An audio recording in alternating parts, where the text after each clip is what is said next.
안녕하세요. 야단 만개입니다.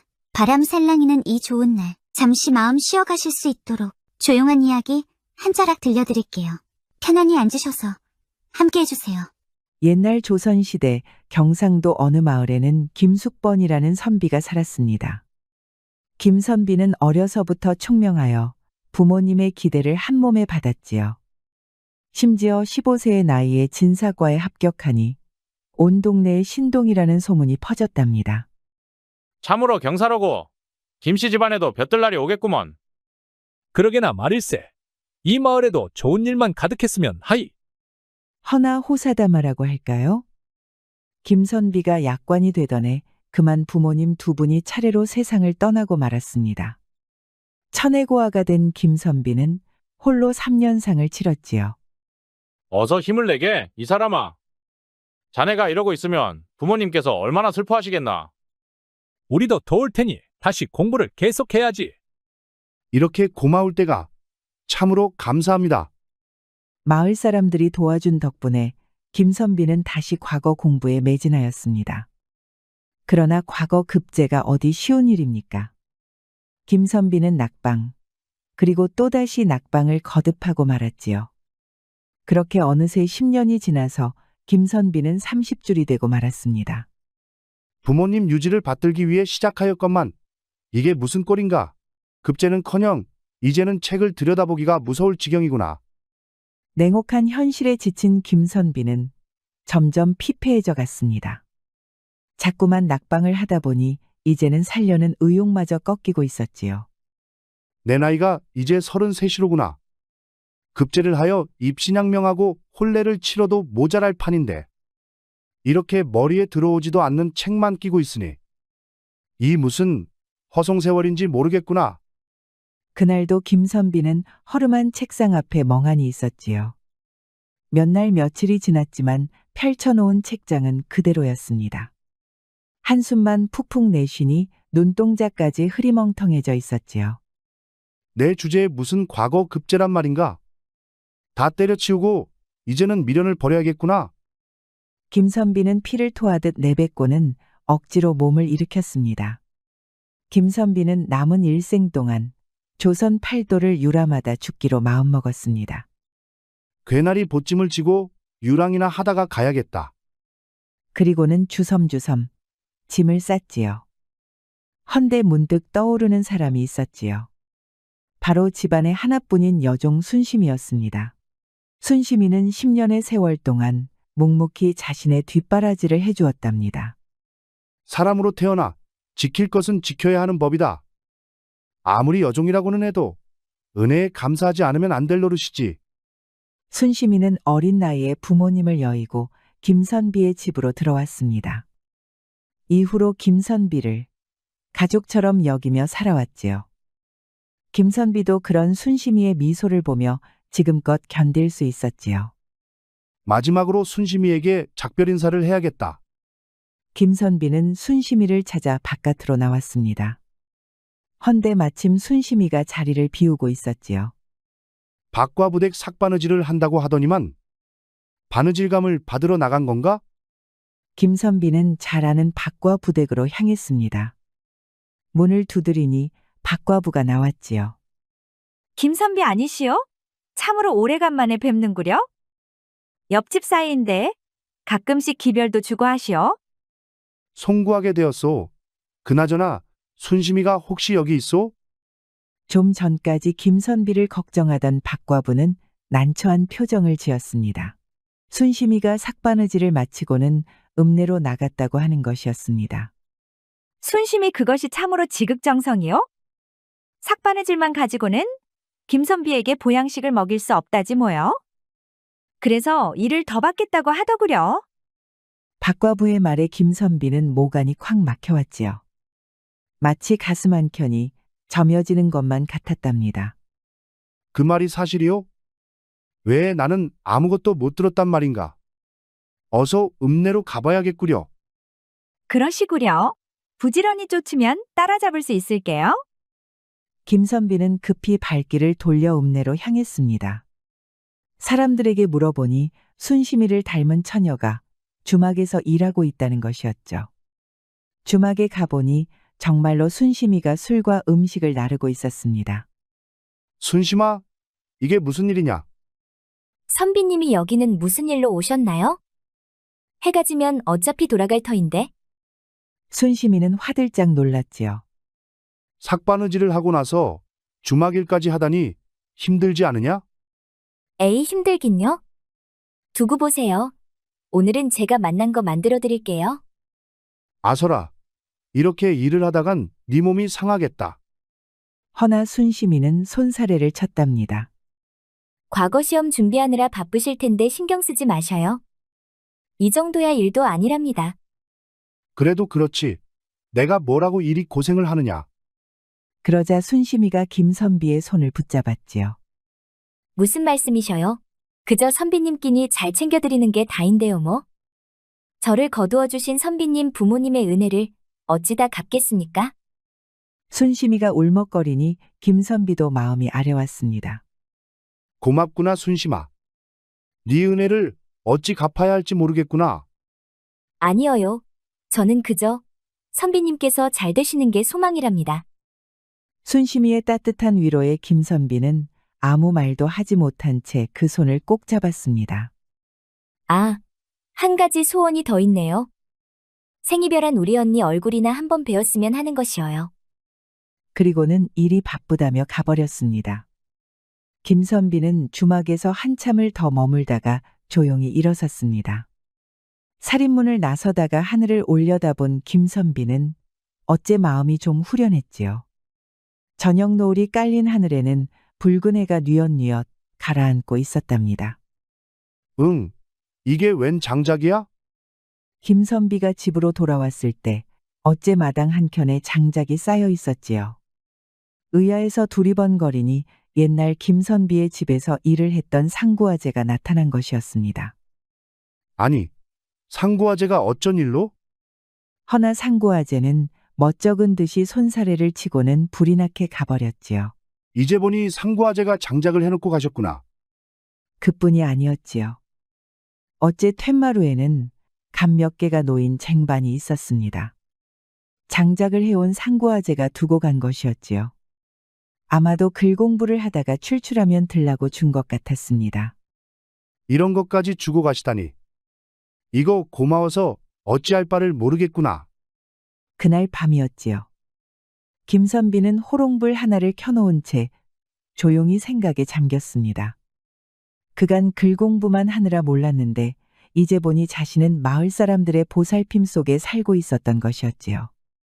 사람은 마땅히 본분을 지켜야 하는 법이다.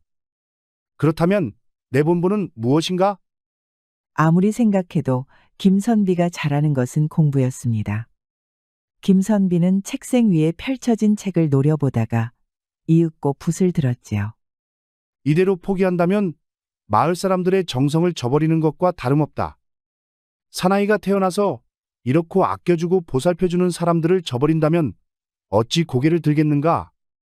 그런 생각이 치밀어 오르자 공부를 때려치려던 자신이 부끄러워졌답니다. 새벽 하늘이 밝아올 무렵 김선비는 결심을 굳혔습니다. 마지막으로 한 번만 더 과거 시험을 준비하리라. 이번에도 떨어진다면 절대로 살아서는 마을로 돌아오지 않을 것이야. 단단히 결심한 김선비는 한양으로 떠날 준비를 하였지요. 다음 날 아침 김선비는 순심이를 기다렸습니다. 순심이는 깨어있는 김선비를 보고선 고개를 숙였지요. 선비님 출출하시죠? 제가 얼른 아침을 차리겠습니다. 그렇지 않아도 좋은 창거리를 얻어왔습니다요. 허나 김선비는 손사래를 쳤답니다. 아침은 차리지 않아도 된다, 순심아. 나는 이제 과거 시험을 보러 가려고 한단다. 김선비의 눈에 총기가 돌았습니다. 과거 시험에 거듭 떨어지면서 마음이 꺾여 있던 그에게 다시금 용기가 샘솟은 것이지요. 순심이는 그 모습에 감격하여 눈물을 훔쳤답니다. 참으로 잘 생각하셨습니다. 선비님이 축 처진 모습을 보면 제 마음이 다 아팠지요. 이제라도 용기를 내셨으니 참으로 장하십니다요. 김선비는 순심이의 손을 굳게 잡았습니다. 순심이 너도 그렇고 마을 사람들이 날 위해 얼마나 신경을 써줬는지 내 잘 안다. 그 정성을 헛되이 할 수야 없는 노릇이지. 이번에야말로 꼭 급제를 해서 돌아오도록 하마. 그리 생각해 주시면 고마울 따름이지요. 부디 몸 건강히 다녀오셔요. 집을 나서니 마침 마을 사람들이 밭으로 일을 나서고 있었습니다. 김선비는 사람들과 하나하나 인사를 나누고는 마침내 한양으로 출발하였지요. 당당히 걷는 김선비의 등에는 그동안의 기운 없는 모습이 온데간데 없었답니다. 이 한양 땅에도 참으로 오래간만이로구나. 김선비는 산 넘고 물 건너 마침내 한양에 도착하였지요. 분주한 한양거리는 언제 봐도 별천지가 따로 없었답니다. 김선비는 거리를 구경하고 싶은 마음이 굴뚝 같았지만 꼭 참고 숙소부터 잡으러 갔지요. 날이 어둑어둑 지는데 김선비가 골목으로 들어갔을 때였지요. 이건 오우시오. 남의 물건을 탐하는 것이 대관절 어느 나라 법도란 말입니까? 어디선가 여인의 비명소리가 들려왔습니다. 황급히 다가가 보니 불량배들이 한 처녀를 둘러싸고 있었지요. 불량배들은 처녀가 든 보따리에 욕심이 있는지 자꾸만 지붕거렸답니다. 어딜 그리 급히 가시나? 갈 때 가더라도 그 보따리에 든 것은 놓고 가게나. 이건 우리 주인어른 병환에 쓸 약재요. 함부로 넘보지 말고 갈 길 가시오? 처녀가 악을 썼지만 불량배의 힘을 당해낼 수는 없었지요. 그렇게 보따리를 빼앗기려는데 김선비가 나섰습니다. 한양 사내들은 구슬도 안 달고 다니는가? 멀쩡한 사내들이 아녀자 하나를 두고 괴롭히면 쓰나. 뭐라고? 이 호랑말코 같은 것이 어디라고 나서는 게야? 그러면서 막아서자 불량배들은 처녀 대신 김선비를 공격했습니다. 이 무슨 행패요. 자꾸 이러면 나랑 같이 관아에 갈 줄 아시오. 헌데 평생 글 공부만 한 김선비가 불량배들을 무슨 수로 당하겠습니까? 팔을 뻗어봤자 수수깡이요. 주먹을 날려도 솜방망이였지요. 금세 붙잡힌 김선비는 아주 먼지가 나도록 얻어맞고 말았답니다. 이 정도면 맛을 보았겠지. 어르신들 하는 일에 방해 말고 썩 비키거라. 못 비키겠소. 차라리 날 죽이고 가시오. 김선비는 불량배의 바짓가랑이를 붙잡고 늘어졌답니다. 이놈 이거 참 아주 독한 놈이로구나. 생긴 건 허여멀건 꽁생원인데 아주 강단이 있네 정말. 얘들아 그만 풀어줘라. 불량배 두목은 김선비의 용기가 맘에 드는지 희죽 웃었답니다. 그때 마침 처녀가 포졸들을 불러왔지요. 불량배들은 낄낄 웃으면서 바람같이 사라졌습니다. 지금은 바빠서 물러가지만 다음엔 좀 더 재미있을 것이야. 그때까지 몸땡이 간수나 잘하게 시골 선비. 불량배들이 떠난 뒤에야 김선비는 털썩 쓰러지고 말았지요. 처녀가 얼른 뛰어와 김선비를 살폈습니다. 괜찮으십니까? 정신 차리십시오. 내가 살아있기는 한 거요? 머리부터 발끝까지 안 아픈 곳이 없소이다. 말씀을 잘하시니 입은 괜찮으신 것 같습니다. 김선비는 제대로 걷지 못하고 비틀거렸답니다. 그런 김선비를 보면서 처녀는 참지 못하고 깔깔 웃었지요. 아니, 방금 전에 그 용맹한 사내는 대체 어디로 가셨습니까? 약골이 괜히 만용을 부린 것 같소. 놀림이나 당할 줄 알았으면 얌전히 달아날 것을 그랬다오. 아닙니다. 약골 주제에 정말 멋있으셨습니다. 병 주고 약 주는 처녀로고.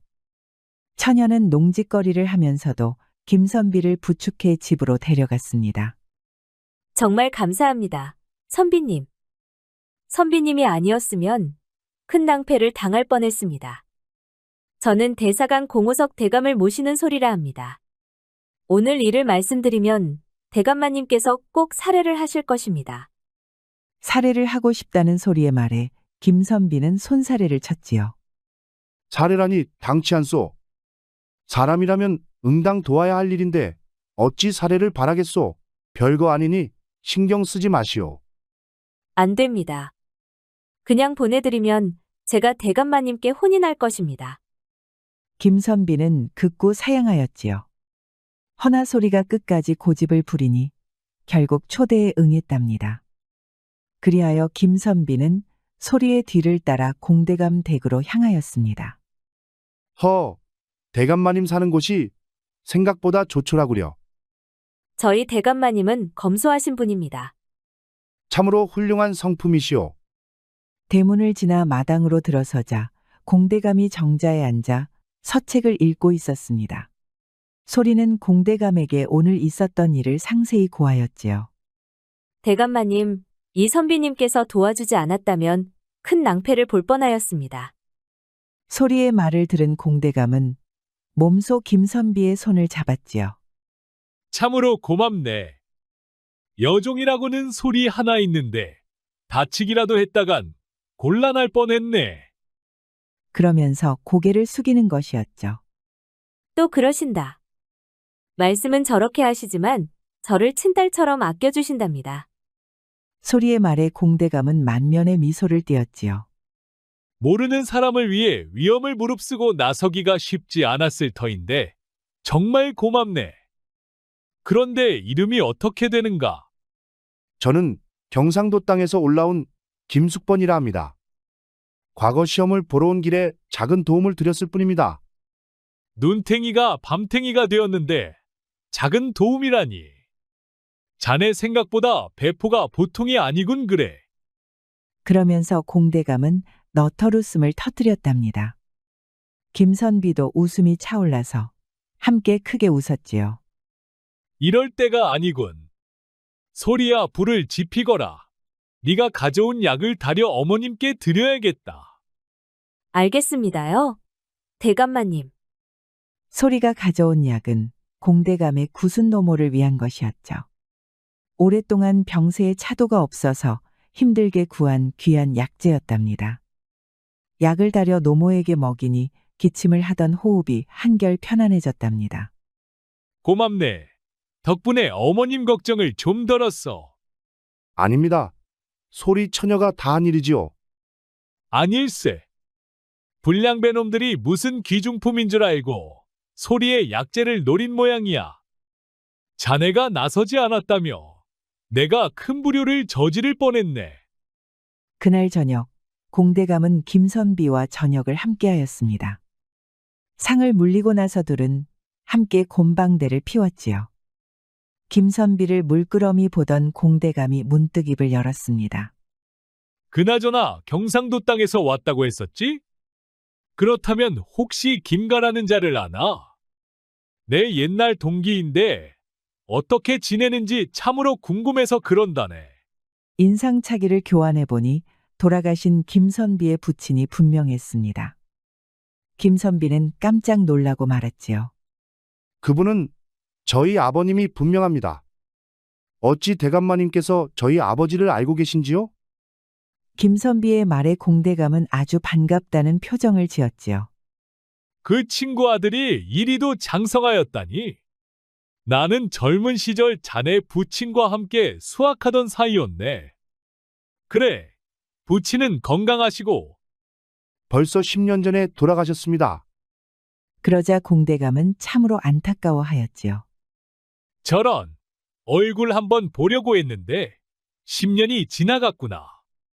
내가 공무가 바빠서 미루던 것이 천추의 한이 되었네.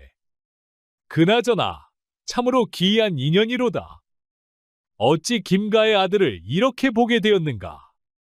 공대감은 곧바로 김선비에게 머물 곳이 있는지를 물었지요. 여비가 달랑거리던 김선비는 고개를 젓고 말았습니다. 그러자 공대감은 김선비에게 흔쾌히 방을 내주기로 하였습니다. 김선비에게는 천군만마나 다름없는 일이었습니다. 이렇게 도와주셔서 무엇하고 감사를 드려야 할지. 도움은 무슨 놈의 도움인가? 젊은 선비가 입신양명을 하겠다는데 당연히 도와야지. 그렇게 김선비는 공대감 댁에 머물며 다시 과거 시험을 준비하게 되었습니다. 하루는 김선비가 공부를 하는데 공대감이 돌아왔지요. 둘은 차를 나누며 이야기꽃을 피웠습니다.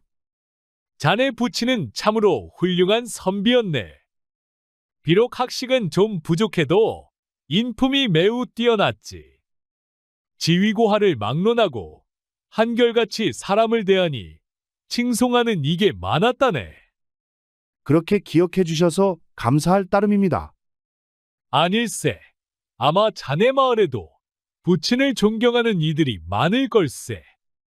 그러고 보니 김선비는 늘 자신에게 따뜻하던 마을 사람들이 하나둘 떠올랐습니다.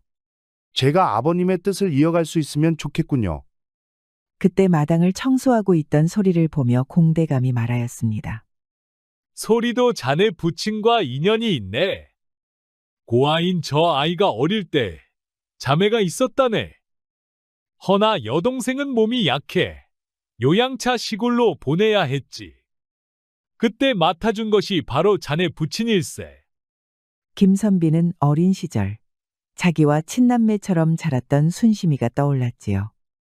그러고 보니 순심이는 어딘가 소리와 닮은 것 같았습니다. 그날 밤 김선비는 소리를 불러 조용히 이야기를 나누었지요. 혈육이 있다 들었소. 혹시 보고 싶지는 않소이까? 그 말에 소리는 잠시 눈시울을 붉혔답니다. 왜 아니 그렇겠습니까? 허나 소식이 끊어진 지 오래라 건강하기를 기원할 뿐이지요. 그러자 김선비는 순심이에 대해 자초지종을 이야기하였습니다. 소리는 여동생이 살아있다는 말에 깜짝 놀랐지요. 다음번에 마을에 내려갈 때 나랑 같이 가도록 합시다. 가서 여동생 얼굴을 한번 봐야 하지 않겠소? 김선비의 말에 소리는 고개를 끄덕였습니다. 그렇게만 해주신다면 정말 너무나 감사할 따름이지요. 아니요. 내가 더 고마울 노릇이오. 잃어버린 인연을 이을 수 있다는 생각에 김선비는 참으로 기뻤습니다. 그날 밤 김선비는 아주 편안하게 푹 잘 수 있었지요. 그리고 며칠이 지났습니다. 김선비님 대감께서 오늘은 포도청에 좀 들리라 하였습니다. 포도청으로 오라고? 대관절 어쩐 일이요? 저도 잘 모르겠습니다.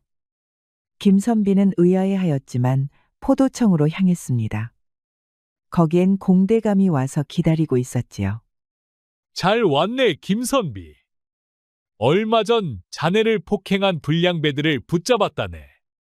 하여 얼굴을 확인려고 불렀다네. 김선비가 공대감을 따라가니 이게 웬일이랍니까? 감옥에 불량배들이 옹기종기 모여있는 것이 아니겠습니까?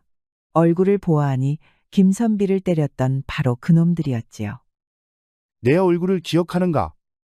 우리를 가로막던 비실이 선비님 아니오. 그렇게 맞고도 걸어다니는 걸 보니 생각보다 튼튼하시구려. 김선비의 말에 불량배 두목은 혀를 차며 대답하였습니다. 김선비는 혀를 끌끌 찼지요.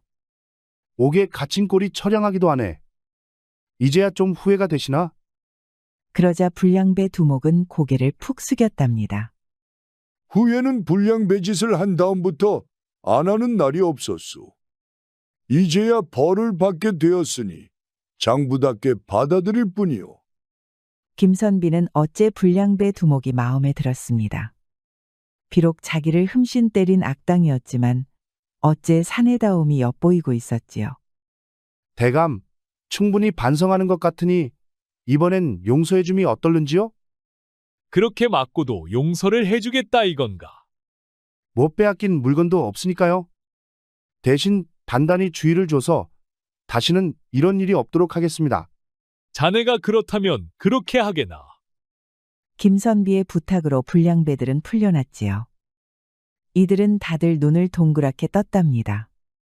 우리를 정령 풀어주시는 게요. 그럼 거짓이겠나? 대신 앞으로는 절대로 양민의 물건을 탐하지 말게. 올바른 일을 해서 먹고 살라 이 말이야. 불량배들은 연신 고개를 조아렸습니다. 특히 불량배 두목은 눈시울이 붉어졌지요. 고맙소이다 선비님. 꼼짝없이 큰 벌을 받을 줄 알았는데 10년 감수했구려. 앞으로는 선비님 말씀대로 바르게 살도록 하겠소이다. 불량배들은 김선비에게 거듭 고마움을 표하고는 사라졌습니다. 지켜보던 공대감은 빙글에 웃었지요. 자네 아버지랑 판박이로고. 지금 자네를 보았다면 아주 자랑스러워 했을 걸세. 조금이라도 아버님의 덕을 기릴 수 있다면 만족합니다. 그렇게 시간이 흘러 마침내 과거 시험 날이 다가왔습니다. 김선비는 시험장으로 향하였지요. 그렇게 궁궐로 향하는데 어느새 그의 앞을 가로막는 그림자들이 있었습니다. 공대감의 식객이 바로 자네인가? 처음 보는 사내들이었지요. 생김새가 우락부락한 것이 영 불량스러워 보였답니다. 도대체 누구길래 앞길을 막으시오? 알거 없고 그저 공대감께 빌붙은 니놈을 탓하거라. 그러더니 김선비를 사정없이 후려패는 것이었지요.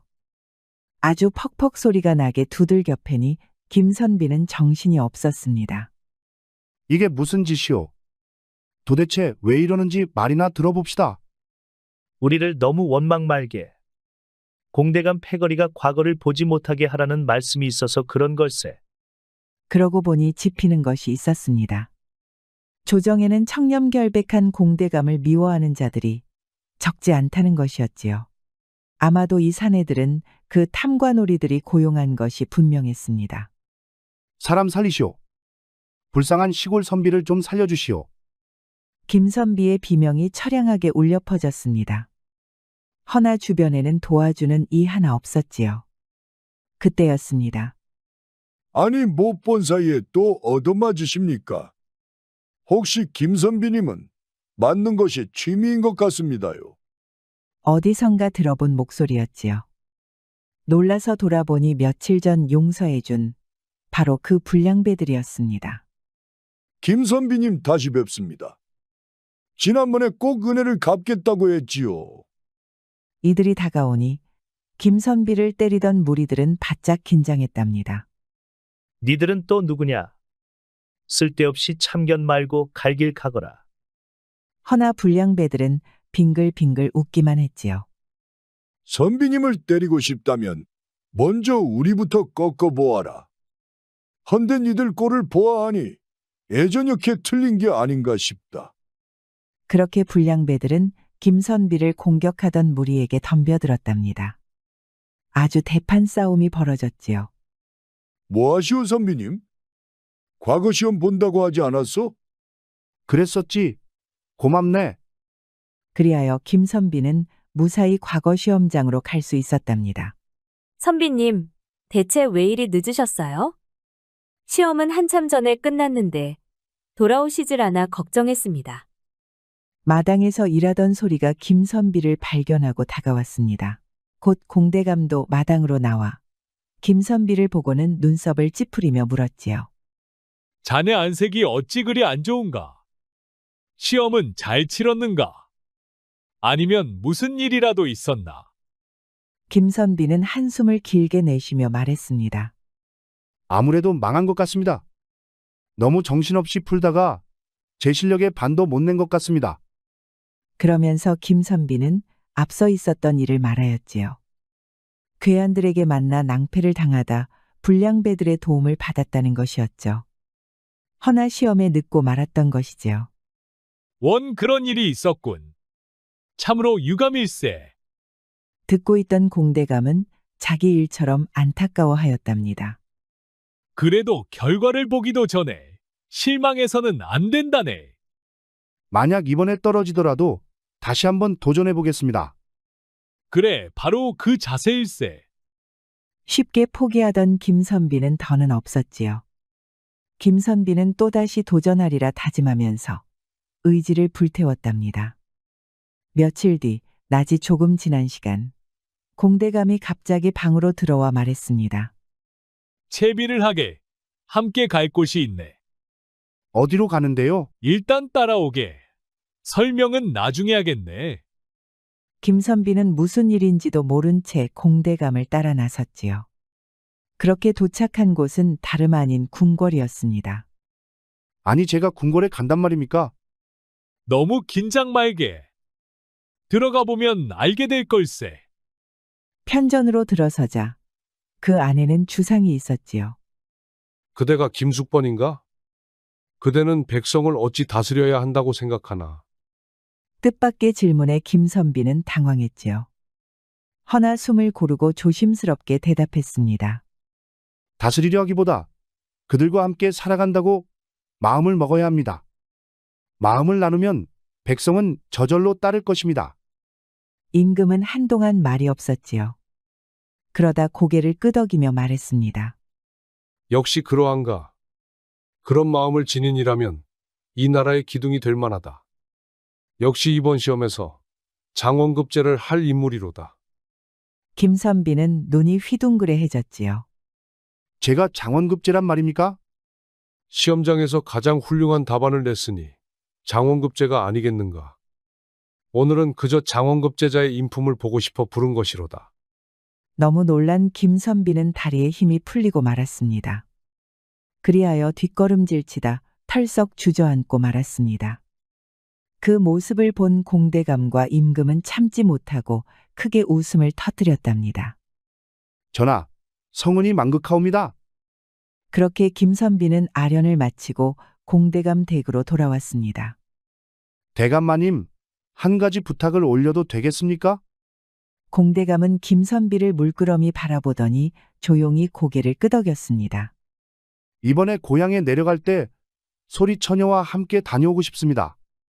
소리처녀에게 여동생을 만나게 해주고 싶습니다. 그것이 무엇이 어렵다고. 당연히 함께 다녀오게. 대감의 배려에 김선비는 깊이 고개를 숙였습니다. 며칠이 지나 김선비는 소리와 함께 고향으로 향하였습니다. 길가에는 꽃이 흐드러지게 피고 하늘의 구름은 어째 싱숭생숭했지요. 선비님 여동생을 다시 보게 해줘서 감사합니다. 김선비는 연신 감사 인사를 전하는 소리를 바라보며 말했어요. 소리처녀가 내게 베풀어 준 것에 비하면 아무것도 아니오. 그나저나 순심이 그것이 아주 놀라 자빠지겠구려. 순심이와 언니의 상봉을 생각하니 발걸음이 절로 가벼워졌지요.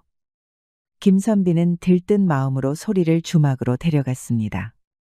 주막문을 열고 들어서자 박과부가 손을 털며 달려나왔습니다. 아이고, 오셨습니까, 박선비님? 김선비는 멋쩍게 웃으며 고개를 숙였어요. 박과부, 그간 별일 없으셨지요? 순심이는요, 잘 지내고 있습니까? 그 순간 박과부의 얼굴이 잠깐 굳어졌습니다. 그게 선비님께서 한양 가신 사이에 순심이 개가. 박과부의 말을 듣자 김선비의 표정이 굳어졌습니다. 김선비는 박과부의 말을 끝까지 듣지도 않고 곧장 소리와 함께 순심이가 지내는 곳으로 달려갔습니다. 순심아, 다녀왔다. 어디 있는 것이냐? 이 선비님 숨 넘어가기 전에 얼른 나오라. 김선비는 대문을 열고 들어서며 목소리를 높였지요. 그러나 집 앞은 적막했습니다. 어째 인기척 하나 없이 고요했지요. 소리도 떨리는 눈으로 방 안을 살폈습니다. 제가 너무 늦은 걸까요? 두 사람은 걱정 가득한 얼굴로 마당에 주저앉았습니다. 그때 대문 밖에서 익숙한 목소리가 들려왔습니다. 누가 죽기라도 했어요? 왜들 이러세요? 대체 두 사람은 놀라서 동시에 고개를 들었지요. 그때 장바구니를 들고 들어오는 소녀가 있었습니다. 바로 순심이었지요. 아니, 순심아. 어머나, 언니? 순심이와 소리는 순간 그대로 얼어붙었다가 이내 서로에게 달려들었지요. 두 자매는 부둥켜 안고 한참을 울었답니다. 박과부도 뒤따라 들어와 흐뭇하게 바라보았지요. 언니 맞지? 나 꿈꾸는 줄 알았어. 그래, 순심아. 어릴 적 얼굴 그대로네. 너무 보고 싶었어. 눈물에 목이 메인 채 소리는 순심이의 뺨을 쓰다듬었습니다. 순심이도 언니의 손을 꼭 붙잡고 눈물을 흘렸습니다. 김선비는 감동에 젖어 두 사람을 바라았답니다. 세 사람은 마당 한가운데에 나란히 앉았습니다. 그리고는 지나간 세월의 아쉬움과 다시 만난 기쁨을 함께 나누었답니다. 아니 선비님, 과거 시험은 잘 보셨습니까? 말도 마라.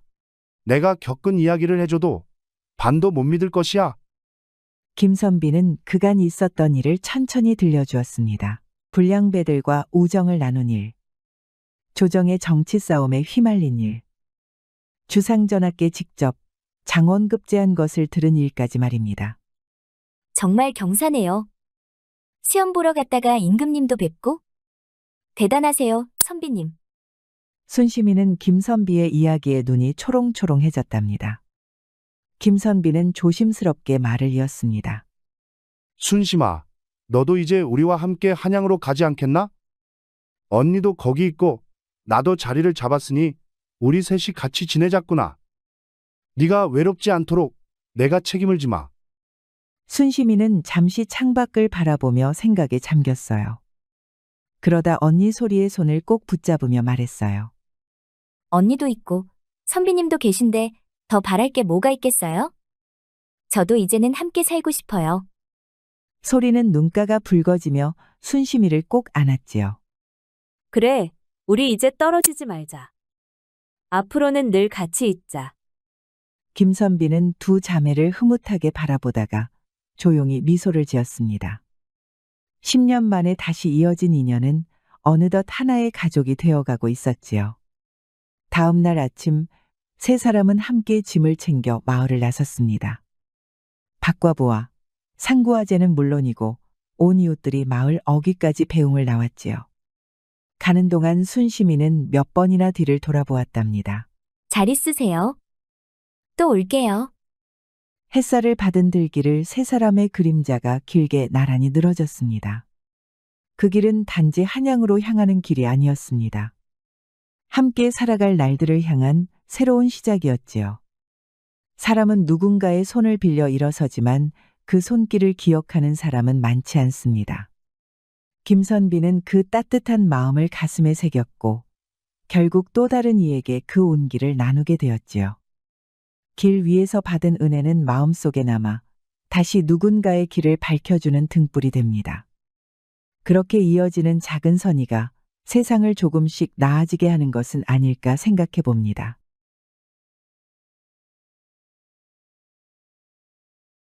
가을 추수철을 맞아 김대감댁 마당은 볕단으로 가득했습니다. 김대감네 머슴인 돌쇠는 아침부터 도리깨를 휘두르고 있었지요. 볕단이 참 많기도 하구나. 오늘은 하루 종일 탈곡을 해야거서. 돌쇠는 묵묵히 도리깨를 휘둘렀습니다. 헌데 휘두르는 자세가 범상치 않았지요. 어디선가 제대로 배운 듯 정확하고 힘이 실렸답니다. 돌쇠야, 이리 와서 국이나 한 그릇 먹고 가거라.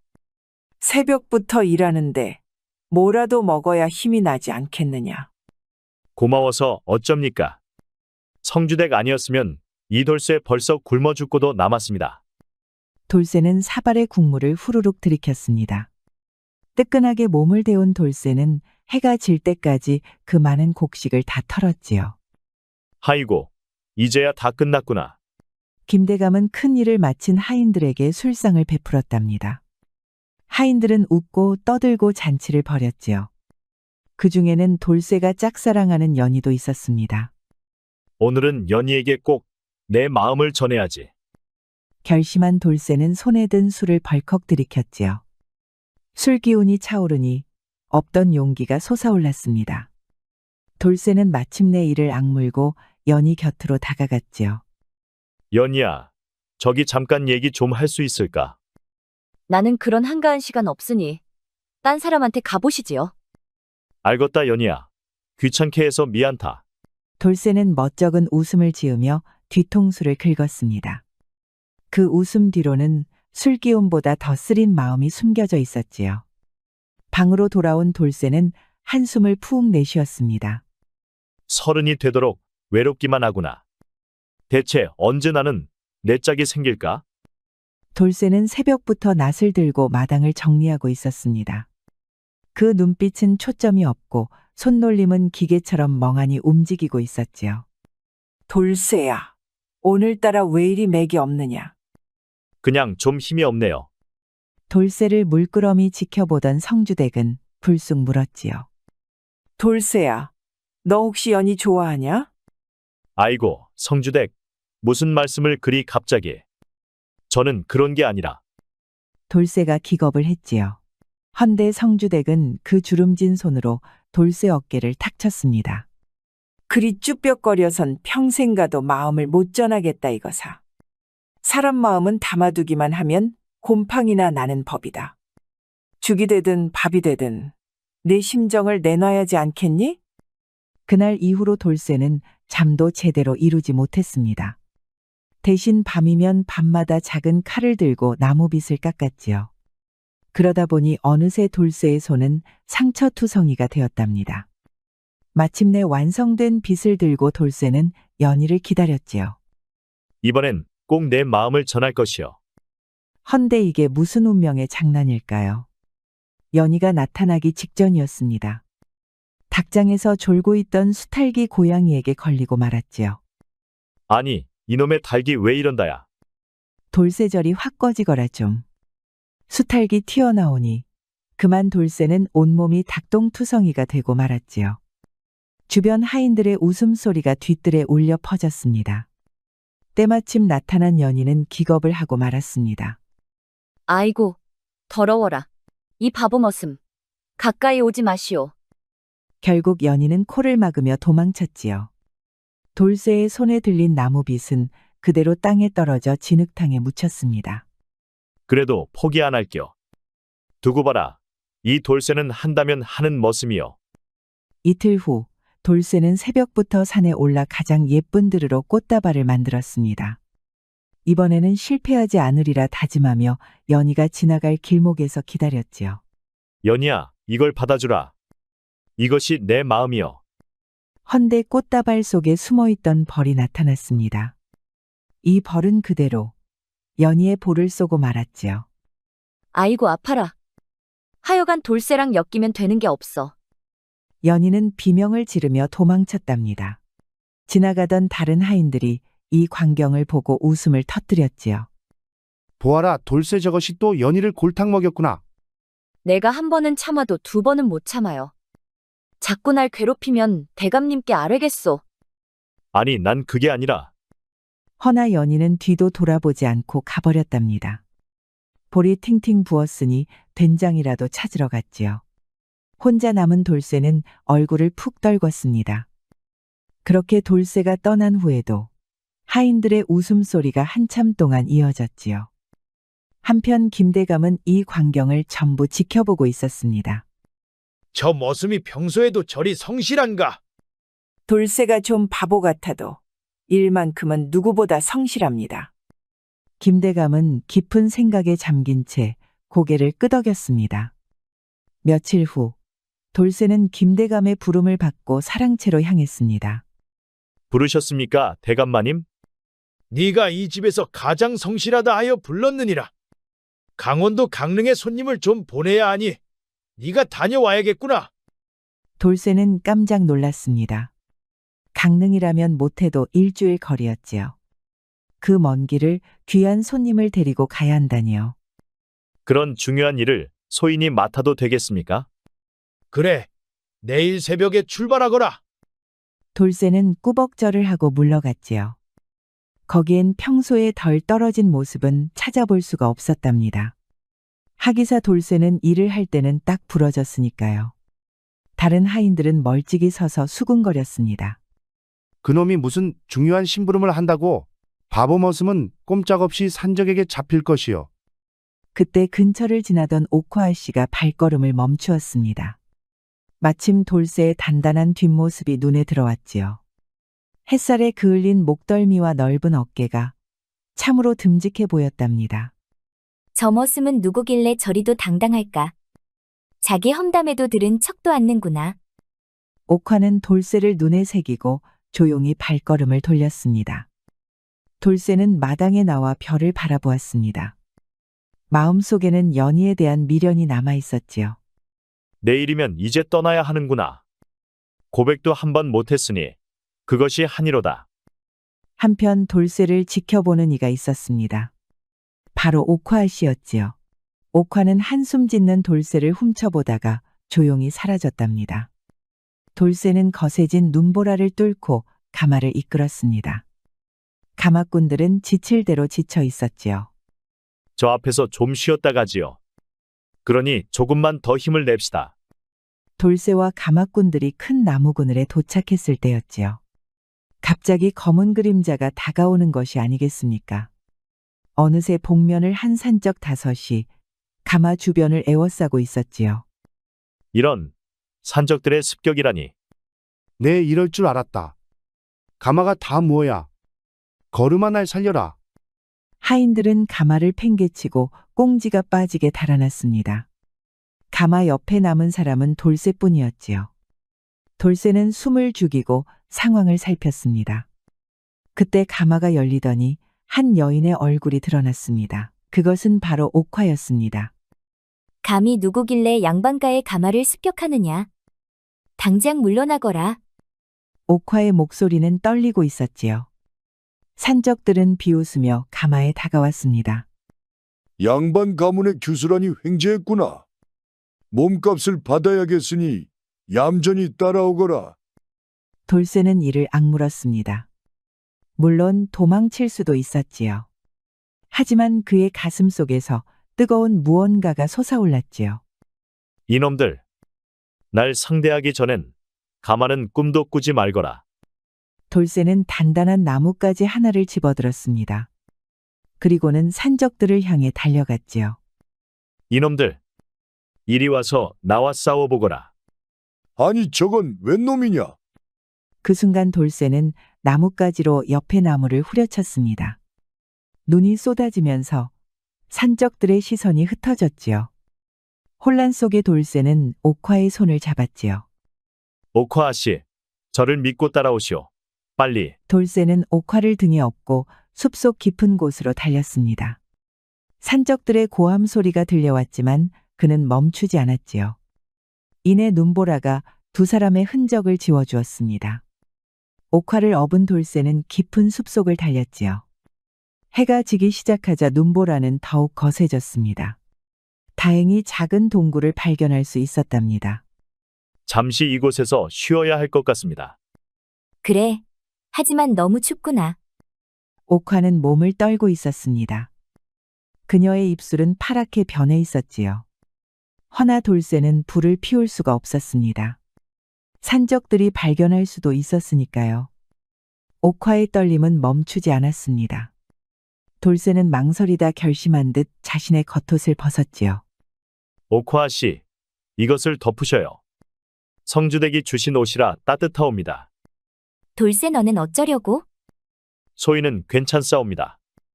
그러나 옥화의 몸은 여전히 떨리고 있었습니다. 돌쇠는 깊은 고민에 빠졌지요. 옥화 아씨, 송구하오나 손과 발이 얼어붙으면 위험하옵니다. 제가 문질러 드려도 되겠사옵니까? 옥화는 잠시 망설였습니다. 양반가 규수가 머슴에게 몸을 맡긴다는 것은 상상조차 할 수 없는 일이었지요. 허나 지금은 너무나도 추웠지요. 그래 부탁한다. 걱정 마세요. 소희는 단지 아씨의 건강이 걱정입니다. 돌쇠는 조심스럽게 옥화의 손을 감쌌습니다. 옥화는 처음 느껴보는 감각에 당황했지요. 허나 점차 따뜻해지는 손끝에 안도했습니다. 고맙다. 덕분에 좀 살 것 같구나. 아씨가 나아져서 다행입니다. 옥화는 돌쇠의 얼굴을 유심히 바라보았습니다. 돌쇠의 눈은 맑고 진실되어 보였지요. 네가 나를 구했구나. 아버님이 반드시 상을 내리실 것이야. 돌쇠는 대답하지 않았습니다. 대신 손으로 옥화의 발을 문지르기 시작했지요. 두 사람 사이에 묘한 침묵이 흘렀습니다. 지금 이 순간 그들은 추위 속에서 서로를 의지할 뿐이었습니다. 이틀 후 김대감 집 마당은 옥화의 귀환 소식에 들썩였습니다. 돌쇠는 옥화를 안전하게 데려왔지요. 그 머슴이 내 목숨을 구했다고. 아버님, 돌쇠는 자신의 목숨을 아끼지 않고 저를 구했어요. 참으로 용감한 사내로구나. 돌쇠가 잠에서 깨어났을 때 그의 눈은 휘둥그레해졌습니다. 그야 낡은 이부자리가 아니라 비단 이불에서 자고 있었으니까요. 이게 어찌된 일이야? 바로 그때 문이 열리고 연희가 들어왔습니다. 헌데 어째 그녀의 표정은 복잡했지요. 대감마님의 명으로 데리러 왔어요. 당장 사랑채로 오시랍니다. 내가 무슨 잘못이라도 잘못은 무슨?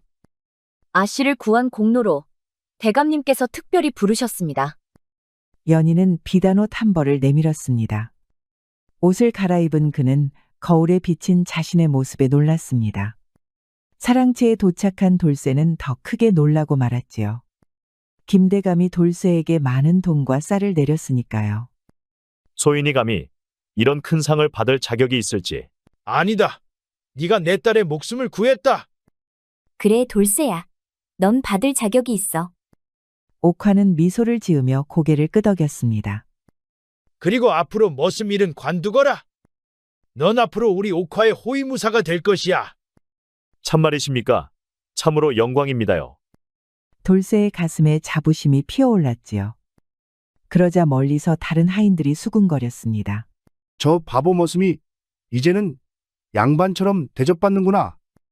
참으로 놀랄 일이 아니겠어? 며칠 후 돌쇠는 다시 김대감의 부름을 받았습니다. 들어오너라, 돌쇠야. 김대감 옆에는 나이 지긋한 사내가 앉아 있었습니다. 날카로운 눈빛과 강인한 체격이 범상치 않았지요. 그는 돌쇠를 위아래로 훑어보며 코웃음을 쳤습니다. 김대감, 이런 어린 놈을 제게 맡기시다니요. 이 몸이 30년 동안 단련한 무예를 이런 머슴에게 가르치라 하시니. 최사범, 내 딸의 목숨을 구한 녀석이요. 돌쇠야, 나는 네 충성심과 용기를 믿는다. 이제부터 최사범에게 무예와 예법을 배우도록 하라. 자세가 엉망이다. 다시. 아침부터 시작된 훈련은 해가 중천에 떠도 계속되었지요. 최사부의 가르침은 엄격했지만 돌쇠는 포기하지 않았습니다. 기본기가 있구나. 하지만 아직 멀었다. 내일은 더 일찍 나오너라. 시간이 흐를수록 돌쇠의 실력은 놀랍게 발전했습니다. 돌쇠는 최사부의 가르침을 빠르게 흡수했지요. 어느 날 최사부는 처음으로 진심 어린 칭찬을 건넸습니다. 내 실력이 이 정도일 줄은 몰랐다. 이제 진짜 무예의 비법을 가르쳐 주마. 감사합니다, 사범님. 며칠 후 밤이었습니다. 돌쇠는 옥화의 부름을 받고 조심스레 후원으로 향했습니다. 아무도 몰래 오라는 말에 돌쇠는 살금살금 걸음을 걸었지요. 오실 줄 알았어요? 옥화 씨, 이런 곳에서 만나는 것은 위험하옵니다. 소인은 그저 천한 머슴일 뿐입니다. 산속에서 내 손을 잡아주던 그 손길을 잊을 수 없었어요. 당신은 이제 그저 머슴이 아니에요. 달빛 아래 옥화의 얼굴은 더욱 아름다웠습니다. 돌쇠의 가슴이 빠르게 뛰었지요. 나를 구해주는 이에게 제대로 감사 인사도 못했어요. 두 사람은 연못가에 나란히 앉았습니다. 달빛이 수면에 반사되어 그들의 얼굴을 비추었지요. 신분의 경계를 넘어 두 마음이 조금씩 가까워지고 있었습니다. 며칠 후 옥화가 이웃 마을 친척을 방문할 때 돌쇠가 호의를 맡게 되었지요. 돌아오는 길에 갑자기 하늘이 검게 변하며 먹구름이 몰려왔습니다. 옥화 씨, 곧 큰 비가 내릴 것 같습니다. 서둘러야 하겠습니다. 돌쇠의 예상대로 곧 천둥 소리와 함께 폭우가 쏟아졌습니다. 옥화의 가마는 빗속에서 흔들렸고 길은 순식간에 진흙탕이 되었지요. 이대로는 위험합니다. 이 근처 산장으로 피하는 게 좋겠습니다. 간신히 산장에 도착했을 때 두 사람은 이미 흠뻑 젖어 있었습니다. 오래된 사냥꾼의 산장은 비어 있었지만 지붕에서는 빗물이 새고 있었지요. 추워요. 옥화는 떨고 있었습니다. 돌쇠는 재빨리 마른 나뭇가지로 불을 피웠습니다. 옥화 씨, 옷이 젖어 있으면 병이 납니다. 저쪽에 담요가 있는 것 같습니다. 갈아입으시는 동안 밖에 나가 있겠습니다. 돌쇠는 얼굴을 붉히며 밖으로 나갔습니다. 잠시 후 옥화가 그를 불렀습니다. 들어오세요. 당신도 옷을 말려야 해요. 작은 산장 안 불빛이 두 사람의 얼굴을 비추었습니다. 옥화는 담요를 두르고 있었고 돌쇠는 불 가까이에서 옷을 말리고 있었지요. 좁은 공간에서 두 사람은 어쩔 수 없이 가까이 앉게 되었습니다. 침묵이 흐르다가 옥화가 조심스레 입을 열었습니다. 사실 아버지께서 나의 혼처를 정하셨어요. 이웃 고을, 양반가의 아들이지요. 돌쇠의 가슴이 무거워졌습니다. 허나 내색하지 않았지요. 축하드립니다. 좋은 분을 만나실 겁니다. 하지만 난 그 사람을 본 적도 없어요. 그저 가문의 명예를 위해 시집 가는 것이지요. 돌쇠는 옥화의 눈에서 슬픔을 보았습니다. 돌쇠, 당신은 자유롭게 살고 싶지 않나요? 아무런 신분의 제약 없이 말이에요. 때로는 그렇습니다. 하지만 지금의 제 위치에 감사합니다. 이게 다 대감마님과 옥화 씨 덕분이지요. 밤이 깊어갈수록 두 사람의 대화는 더욱 깊어졌습니다. 그들은 더 이상 주인과 하인이 아니었습니다. 서로에게 특별한 존재가 되어 있었지요. 며칠이 지나 옥화의 혼사 소식이 공식적으로 알려졌습니다. 돌쇠는 마음이 무거웠지만 묵묵히 자신의 임무를 수행했지요. 돌쇠야, 들어오너라. 부르셨습니까, 대감마님? 그 자리엔 김대감과 최사부가 있었습니다. 옥화의 혼처를 이웃 고을 박판서 가문으로 정했다.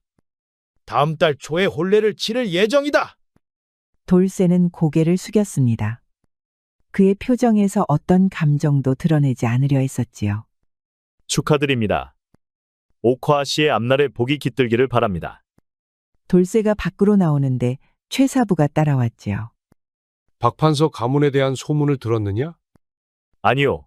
어떤 소문입니까? 그 가문은 겉으로는 번듯하나 사실은 재정이 바닥났다고 한다. 그런 주제의 권세를 탐하여 김대감의 재산과 영향력을 노리고 있다는 것이지. 돌쇠의 눈이 커졌습니다. 내 오랜 친구가 그 고을 관하에 있어 이런 소식을 전해왔다. 그들은 옥화 씨를 얻은 후 김대감을 제거하고 나중에는 옥화 씨마저 해칠 계획이라고 한다. 그럴 수는 없습니다. 대감마님께 즉시 알려야 합니다. 아직은 확실한 증거가 없다. 소문만으로 혼사를 깨뜨릴 수는 없지. 좀 더 확실한 증거가 필요하다. 돌쇠의 눈빛이 날카로워졌습니다. 제가 박판서 댁에 잠입하겠습니다.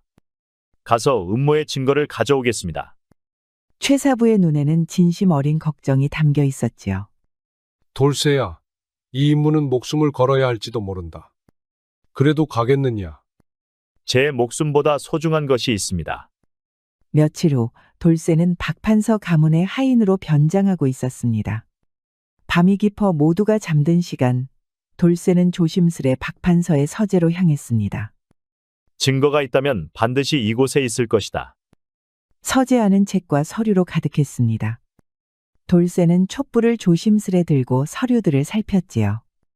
한참을 찾던 중 그는 특별히 자물쇠로 잠긴 서랍을 발견했습니다. 돌쇠는 서랍 안에서 붉은 끈으로 묶인 편지 뭉치를 발견했습니다. 그는 조심스레 첫 번째 편지를 펼쳤지요. 아니 이럴 수가. 참으로 천인공노할 놈들이로구나. 편지에는 충격적인 내용이 담겨 있었습니다. 박판서가 조정의 반대파와 결탁하여 김대감의 재산을 차지하려는 것이었지요. 거기다 나중엔 옥화마저 제거하려는 것이었습니다. 돌쇠의 손이 분노로 떨렸습니다. 이런 악한들 결코 용서할 수 없다. 그때 갑자기 문 밖에서 발소리가 들렸습니다. 돌쇠는 재빨리 편지를 품에 넣고 몸을 날렸지요. 허나 바깥에 무사들까지 몰려드니 진퇴양난에 빠지고 말았습니다. 돌쇠는 재빨리 그 틈을 타마당으로 뛰쳐나갔습니다. 뒤에서 추격하는 소리가 들렸지요. 무사들은 고함을 지르고 활을 쏘며 돌쇠를 추적했습니다. 돌쇠는 몸을 날려 담장 위로 뛰어올랐습니다. 그때 화살 한 발이 날아와 어깨에 밝히고 말았지요.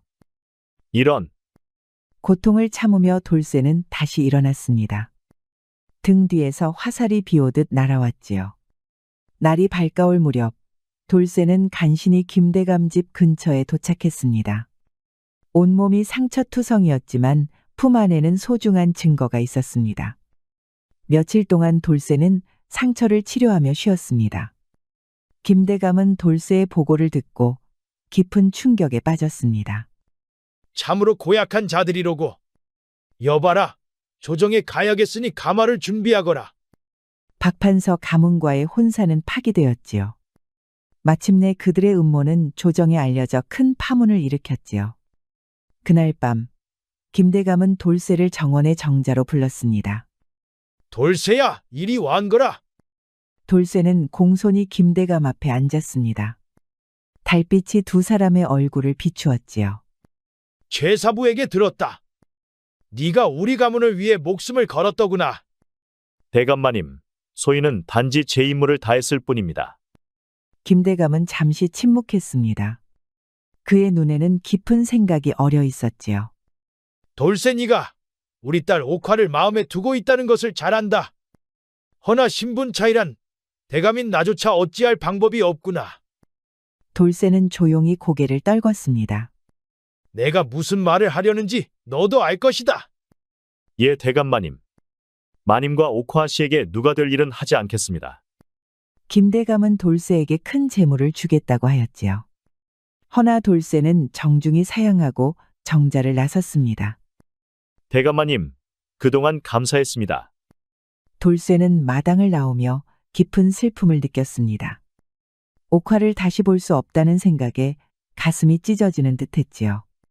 사랑한다는 것은 때로는 보내주는 것이구나. 그의 발걸음은 무거웠지만 마음만은 이상하게 가벼웠습니다. 진정으로 사랑한다는 것은 자신보다 상대의 행복을 먼저 생각하는 것이었으니까요. 돌쇠는 떠날 준비를 마치고 마지막 밤을 보내고 있었습니다. 이른 새벽에 떠날 계획이었지요. 그때 갑자기 문 두드리는 소리가 들렸습니다. 누구십니까? 문이 살며시 열리며 옥화가 들어왔습니다. 돌쇠는 자리에서 벌떡 일어났지요. 옥화 씨, 어찌 이런 밤중에? 당신이 떠난다는 소식을 들었어요. 돌쇠는 당황했습니다. 그는 옥화에게 다가가지 못하고 그 자리에 서 있었지요. 옥화 씨, 이곳에 오시면 안 됩니다. 더 이상 숨기지 않겠어요? 내 마음속엔 돌쇠 당신뿐이에요. 옥화의 고백에 돌쇠의 심장이 빠르게 뛰었습니다. 그러나 그는 고개를 저었지요. 그래서는 안 됩니다. 옥화 씨는 양반가의 교수이고 저는 천안 출신입니다. 신분이 무슨 상관인가요? 내 마음은 이미 당신을 택했어요.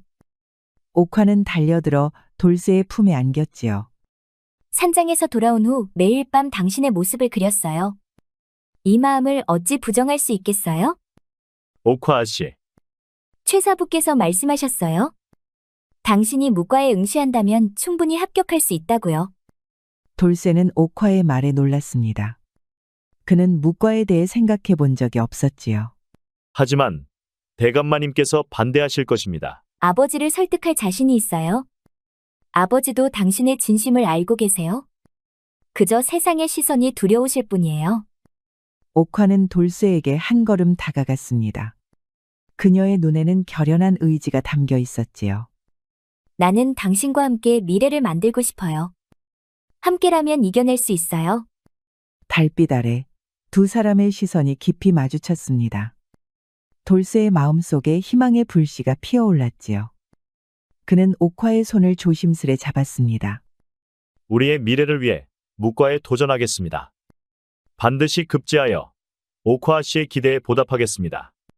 돌쇠의 눈에 결연한 의지가 빛났습니다. 그는 깊이 고개를 숙였지요. 그날부터 돌쇠의 혹독한 훈련이 시작되었습니다. 돌쇠는 매일 새벽부터 밤늦게까지 무예를 연마했습니다. 아무리 힘들어도 그는 결코 포기하지 않았습니다. 내가 젊었을 때 3번이나 무과에 낙방했다. 하지만 포기하지 않고 도전하여 마침내 합격했지. 너도 좌절하지 말거라. 무예 훈련과 함께 돌쇠는 글공부도 병행했습니다. 무관이 되기 위해서는 기본적인 한문과 역사 지식도 필요했지요. 옥화는 몰래 그에게 글을 가르쳤습니다. 사실 김대감도 모르는 척하며 서재를 내주었습니다. 이번엔 손자병법을 배울 것이어요. 감사합니다, 옥화 씨. 당신이 있어 제가 여기까지 올 수 있었습니다. 계절이 바뀌고 또 바뀌며 1년의 시간이 흘렀습니다. 돌쇠의 무예 실력은 놀라울 정도로 향상되었지요. 마침내 묵과 시험일이 다가왔습니다. 활쏘기 시험에서 돌쇠는 백발백중의 실력을 보여주었습니다. 말타기에서는 어려운 장애물을 가뿐히 넘었지요. 검술 시험에서는 최사부에게 배운 특별한 기술로 심사관들을 놀라게 했지요. 저 젊은이의 이름이 무엇인가? 돌쇠라 하옵니다. 평민 출신이나 무예가 뛰어나옵니다. 저런 실력이라면 출신이 무슨 문제더냐? 상위권으로 합격시키라. 마침내 합격 발표가 났습니다. 돌쇠의 이름이 합격자 명단에 올랐을 때 그의 눈에는 눈물이 고였지요. 대감마님, 제가 급제를 하였습니다. 돌쇠는 이제 그냥 머슴이 아니었습니다. 청년 무관이 되었지요. 관아에서 중요한 직책을 맡게 된 그는 김대감 앞에 섰지요. 돌쇠야, 네가 해냈구나. 내 약속대로 너와 옥화의 혼례를 허락하마. 대감마님 고맙습니다. 김대감의 눈에는 감동의 빛이 어렸습니다. 그는 돌쇠의 어깨를 단단히 잡았지요. 이젠 돌쇠가 아니라 무관이라고 불러야겠지. 무관 청년, 앞으로 내 딸을 잘 부탁한다. 돌쇠와 옥화는 서로를 바라보며 미소 지었습니다. 긴 여정 끝에 그들의 사랑은 마침내 인정을 받게 되었지요. 한 달 후 김대감 댁에서는 혼례가 열렸지요. 김대감 집 마당은 늘 위에 붉은 비단과 화려한 꽃으로 장식되었습니다. 마을 사람들은 머슴이 양반과 규수와 혼인한다는 소식에 놀라움을 금치 못했지요. 많은 이들이 구경하러 모여들었습니다. 신랑 신부 맞절? 무관 돌쇠는 관복을 입고 의젓한 모습으로 혼례를 치렀습니다. 그의 옆에는 붉은 원삼을 입은 옥화가 있었지요. 김대감은 엄숙한 표정이었지만 그의 눈에는 자랑스러움이 어려 있었습니다. 이런 날이 올 줄이야. 내 눈에 눈물이 마르질 않는구나. 이제야 제구실을 하는구나. 처음엔 싹수가 노란 줄 알았는데 이제는 괄목상대로다. 혼례 후 잔치가 벌어졌습니다. 과거 돌쇠를 무시하고 조롱했던 김대감 집 하인들은 이제 그를 다른 눈으로 바라보았지요. 연인은 특히 복잡한 감정에 사로잡혔습니다. 한때 바보 취급을 했던 돌쇠가 이제는 닿을 수 없는 존재가 되었지요. 돌쇠 아니? 무관나리께서 저를 기억하실까요? 물론 기억하시지. 하지만 돌쇠는 원망하는 마음이 없을 게다. 연인은 조심스레 신랑 신부에게 다가가 축하 인사를 전했습니다. 그녀의 눈에는 후회와 부러움이 섞여 있었지요. 두 분의 혼인을 축하드립니다. 무관나리, 제가 예전에 무례했던 점 용서해 주십시오. 그런 말씀 말게. 자네 덕분에 내가 이렇게 성장하게 되었네. 돌쇠의 따뜻한 미소에 연인은 더욱 부끄러움을 느꼈습니다. 그는 과거의 상처를 모두 용서한 듯 했지요. 앞으로도 우리와 함께 지내주길 바라요. 잔치가 끝나고 신랑 신부는 후원에서 잠시 둘만의 시간을 가졌습니다. 별빛 아래 그들은 긴 여정을 돌아보았지요. 옥화 씨, 이 모든 것이 꿈만 같습니다.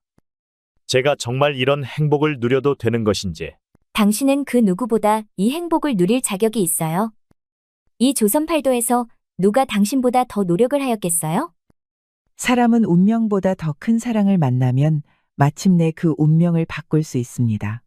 돌쇠와 옥화는 서로를 붙든 손 하나로 세상의 벽을 넘어섰습니다. 이제 그 따뜻한 마음은 더 큰 인연의 씨앗이 되었지요. 그들의 이야기는 우리에게 말합니다. 한 사람의 진심은 한 사람의 삶을 바꾸고 두 사람의 믿음은 세상 그 자체를 바꿀 힘이 될 수 있다는 것이지요.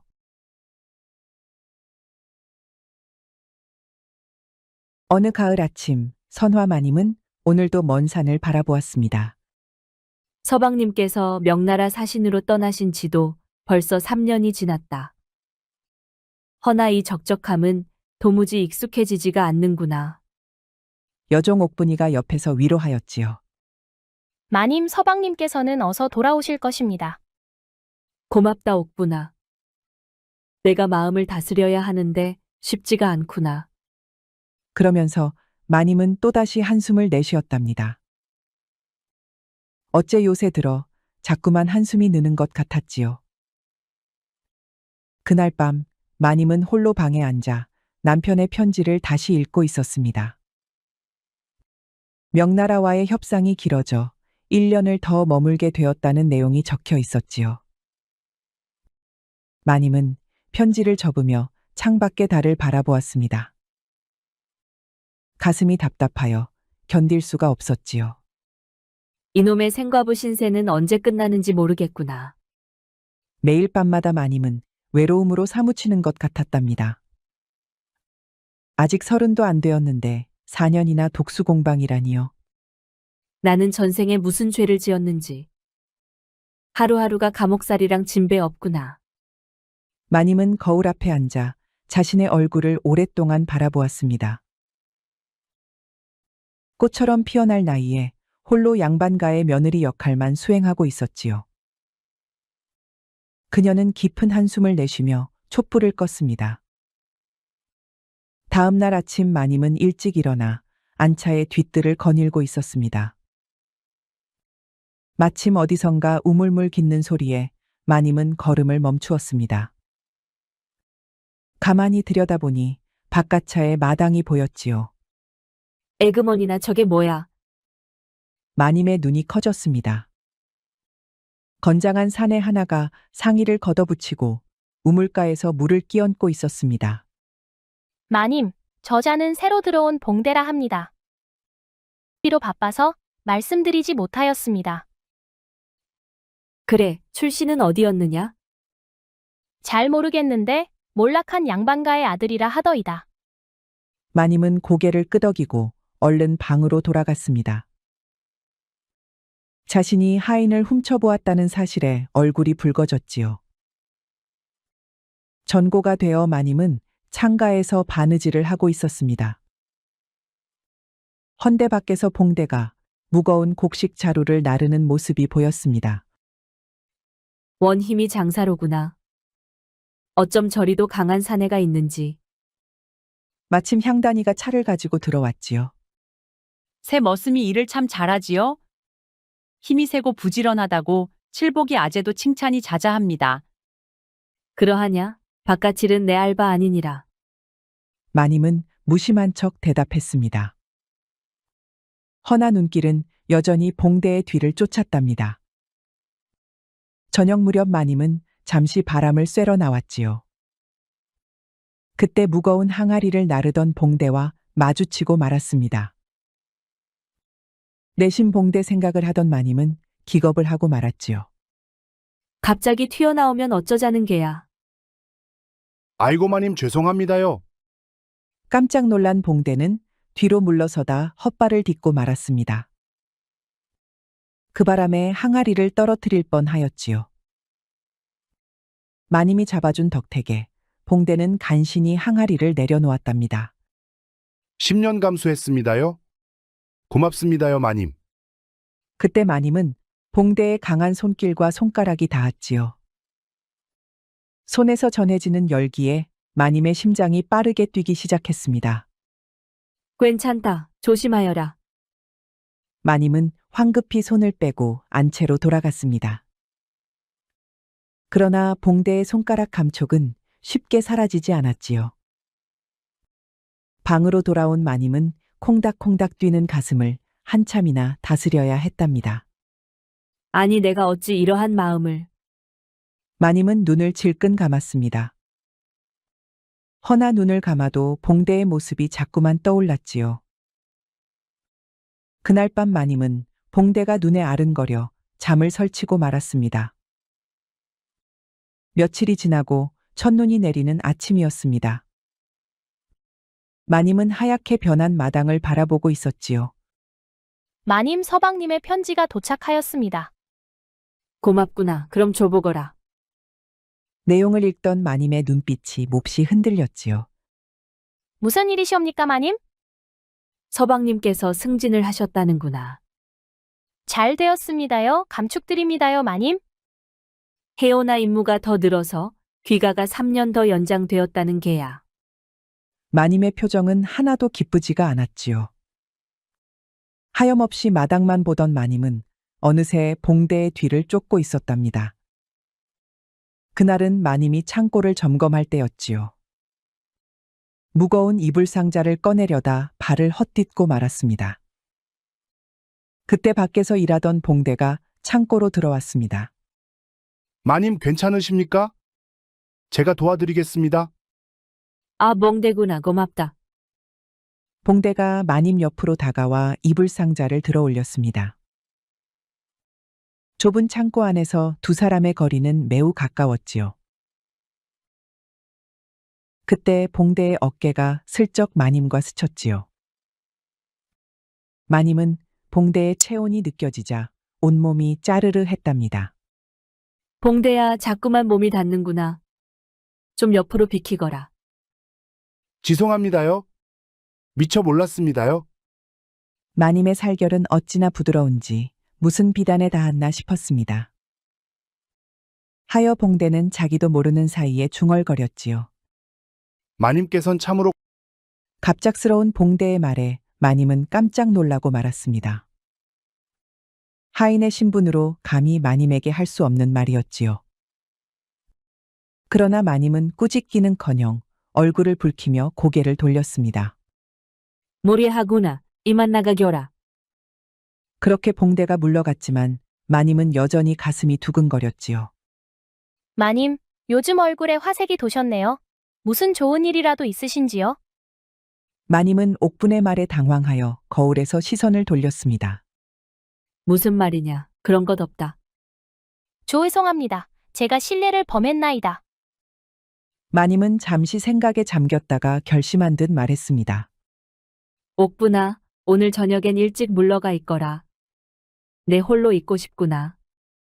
네, 마님. 분부대로 하겠습니다. 옥분이 나간 후 마님은 다시 거울을 바라보았습니다. 그녀의 눈에는 이제 결심이 서린 듯 하였지요. 마침내 마님은 깊은 숨을 들이마시고 옥분을 불렀습니다. 부르셨습니까, 마님? 봉대에게 겨울 이불을 좀 옮겨달라 전하거라. 마님, 이불은 이미 며칠 전에 꺼내놓았습니다요. 창고 안쪽에 있는 이불 말이다. 요새 한기가 심해 그걸 꺼내고 싶구나. 눈치 빠른 옥분은 더 이상 묻지 않았지요. 네, 마님 바로 전하겠습니다. 밤이 깊어 모두가 잠든 시간, 옥분은 조용히 바깥채로 향했습니다. 누구시오? 옥분이야. 봉대가 문을 열자 옥분은 낮은 목소리로 말했습니다. 마님께서 창고에 있는 겨울 이불을 옮겨달라 하셨다. 아지 지금? 모두가 잠든 시간에? 그래, 마님께서 특별히 지시하셨다. 아무도 모르게 봉대는 아무 말 없이 고개만 끄덕였답니다. 창고 안에서 마님은 떨리는 마음으로 기다리고 있었습니다. 그때 마당에서 조심스러운 발자국 소리가 들렸습니다. 마님의 심장이 빠르게 뛰기 시작했지요. 마님, 이불을 옮기러 왔습니다. 들어오너라, 봉대야. 봉대가 창고 안으로 들어왔습니다. 아무도 너를 보지 않았느냐? 네, 마님, 아무도 모릅니다. 마님은 잠시 망설이다가 떨리는 목소리로 말했습니다. 아무도 모르게 해야 해. 목숨을 걸고 지키겠습니다, 마님. 봉대가 한 걸음 다가왔습니다. 그의 거친 손이 조심스럽게 마님의 손을 잡았습니다. 마님은 가슴이 콩닥거려 기절할 것 같았지요. 봉대야, 나 너무 떨리는구나. 마님 안심하셔요. 제가 여기 있습니다요. 봉대는 조심스럽게 마님을 품에 안았습니다. 마님도 살며시 봉대를 껴안았지요. 그렇게 두 사람은 아무도 없는 창고에서 하나가 되었습니다. 그날 이후 마님과 봉대는 틈난 나면 창고에서 밀회를 거듭하였지요. 둘은 점점 더 대담해져서 처음의 어색함은 성큼 줄어 있었습니다. 오늘은 더 늦게 왔구나. 내가 기다리다 죽는 꼴을 보고 싶었느냐? 죄송합니다, 마님. 칠복이 아재가 갑자기 곡식 창고를 점검하라 해서요. 또 늦으면 용서치 않을 테니 그리 알거라. 마님이 토라진 흉내를 내었지요. 그러자 봉대는 마님의 손을 감싸쥐었습니다. 두 사람 사이에 흐르는 열기는 바깥의 추위를 잊게 했지요. 마님, 이렇게 밤에만 만나는 것이 아쉽습니다. 낮에도 마님을 뵙고 싶은 마음이 간절합니다.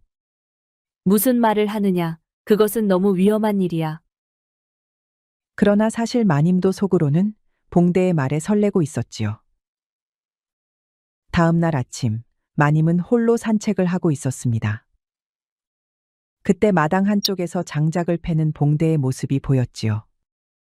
봉대야, 요새 날이 추워 장작이 더 많이 필요할 것 같구나. 네 마님, 걱정 마십시오. 이 봉대가 몸이 부서져라 장작을 패놓겠습니다요. 원 그래도 쉬엄쉬엄 하거라. 두 사람은 눈웃음을 교환하며 정답게 이야기를 나누었습니다. 허나 모퉁이에서 두 사람을 지켜보는 이가 있었습니다. 눈치 빠른 여종 향단이었지요. 향단이는 마님과 봉대를 뚫어지게 지켜보다가 이윽고 자리를 떠났답니다. 그날 밤 마님은 봉대와의 약속 시간을 기다리고 있었습니다. 그때 문 밖에서 발자국 소리가 들렸지요. 마님이 문을 열었더니 그곳에는 봉대가 아닌 향단이 서 있었습니다. 마님, 인원 드릴 것이 있어 왔습니다. 봉대를 기다리고 계셨다면 죄송합니다. 향단의 말에 마님은 얼굴이 창백해졌습니다. 무슨 말을 하는 것이냐? 나가거라. 마님, 걱정 마십시오. 제 입은 무겁습니다. 마님과 봉대와의 관계도 발설하지 않을 것입니다. 마님은 향단의 말에 심장이 멎는 듯한 충격을 받았습니다. 향단아, 네가 원하는 것이 무엇이냐? 아직은 없습니다, 마님.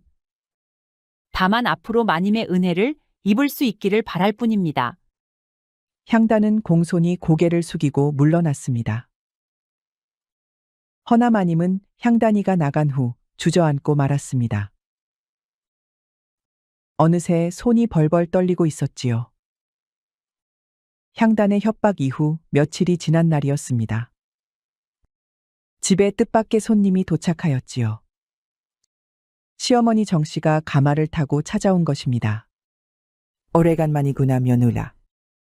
어머님, 어쩜 이리 갑작스럽게 오셨는지요? 편지를 못 보았느냐? 우리 며느리의 안부가 걱정되어 찾아왔다. 정 씨의 날카로운 눈빛은 마님의 모든 행동을 놓치지 않고 살폈지요. 네가 홀로 지낸 지가 벌써 4년째로구나. 젊은 여인의 몸으로 쉽지 않을 터인데 어떻게 지내고 있느냐? 서방님의 귀가를 기다리는 것이 제 도리입니다. 하인들 관리는 어떠하냐? 특히 젊은 하인들은 관리하기 어려울 터. 정 씨의 질문에 마님의 손이 살짝 떨렸습니다. 허나 침착함을 유지하려 애썼지요. 모두 본분을 지키고 있습니다. 그래? 그것 참 다행이구나. 요즘 들어 젊은 마님들이 안 좋은 소문이 나는 경우가 허다해서 말이다. 그날 이후 정 씨는 당분간 마님의 집에서 머무르기로 하였답니다. 마님, 시모님께서 하인들에게 마님에 대해 물어보고 계십니다. 무엇을 물어보시더냐? 마님께서 누구와 자주 대화하시는지, 밤에는 어떻게 지내시는지 등입니다. 특히 향단이에게 꼬치꼬치 물으셨습니다. 마님의 얼굴이 창백해졌습니다. 옥부나 봉대에게 전하거라. 당분간 조심해야 한다고. 네 마님, 조용히 전하겠습니다. 저녁이 되어 마님은 정 씨를 모시고 식사를 하고 있었습니다. 정 씨는 마님의 일거수일투족을 예리하게 관찰했지요. 내가 여기 있는 동안 집안 살림을 함께 살펴보고 싶구나. 특히 젊은 머슴들이 많아 걱정이 되는구나. 네, 어머님. 말씀대로 하겠습니다. 그날 밤 마님은 봉대와의 약속을 취소했습니다. 그녀는 방 안에서 초조하게 오가며 생각에 잠겼지요. 그때 누군가 창문을 두드렸습니다. 마님, 왜 오지 않으셨습니까? 저는 계속 기다렸습니다. 지금 가문의 어른이 와 계시니 위험하다. 봉대는 어깨가 축 처져서 가버렸습니다. 마님은 마음이 아팠지요. 정 씨가 방문한 지 일주일이 지난 아침이었습니다. 마님은 조심스럽게 안차의 창고로 향했지요. 창고에 들어서자 봉대의 모습이 보였습니다. 헌데 표정이 어찌 불만스러웠습니다. 마님, 저는 매일 밤 창고에서 마님을 기다렸습니다. 봉대야, 미안하구나. 요즘 시어머니의 감시가 심해 오기가 어려웠다. 마님은 봉대의 손을 잡으려 했지요. 허나 봉대는 한 걸음 물러섰답니다. 마님, 이렇게 숨어서 만나는 것이 너무 지긋지긋합니다. 이럴 벤 다 포기하는 게 낫겠습니다. 무슨 말이냐? 포기하다니? 마님과의 관계 말입니다. 마님은 저 따위는 생각도 안 해주시는 것 같다 이 말입니다. 토라진 봉대는 마님의 부름에도 아랑곳하지 않고 나가버렸습니다. 그날 밤 마님은 정씨가 잠든 시간을 틈타 봉대를 만나러 나갔습니다. 마님 오실 줄 알았습니다. 봉대야, 아침의 말이 도대체 무슨 뜻이냐? 내가 널 아끼는 것을 어찌 해야 알아주겠느냐? 봉대의 눈빛에는 이전에 없던 욕심이 깃들어 있었지요. 마님, 저는 더 이상 그저 몰래 만나는 하인으로 남고 싶지 않습니다. 저에게도 값진 것들이 있으면 좋겠습니다. 값진 교시라니? 재물이랑 다른 하인들에게 지시할 권한이 있으면 좋겠습니다. 마님은 봉대의 말에 충격을 받았습니다. 그가 이득을 원한다는 사실에 가슴이 찢어지는 듯 했지요. 네가 그런 마음이었더냐? 마님, 우리의 관계가 발각되면 저는 능지처참을 당할 것입니다. 그 위험을 감수하는 대가가 필요하지 않겠습니까? 마님은 배신감과 절망으로 말을 잇지 못했습니다. 허나 봉대가 위험을 감수하고 있는 것도 사실이었지요. 알겠다.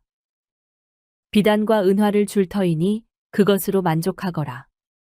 감사합니다요, 마님. 봉대는 만족스러운 미소를 지었습니다. 그는 마님의 손을 붙잡으려 하였지요. 허나 마님은 조용히 손을 뿌리쳤습니다.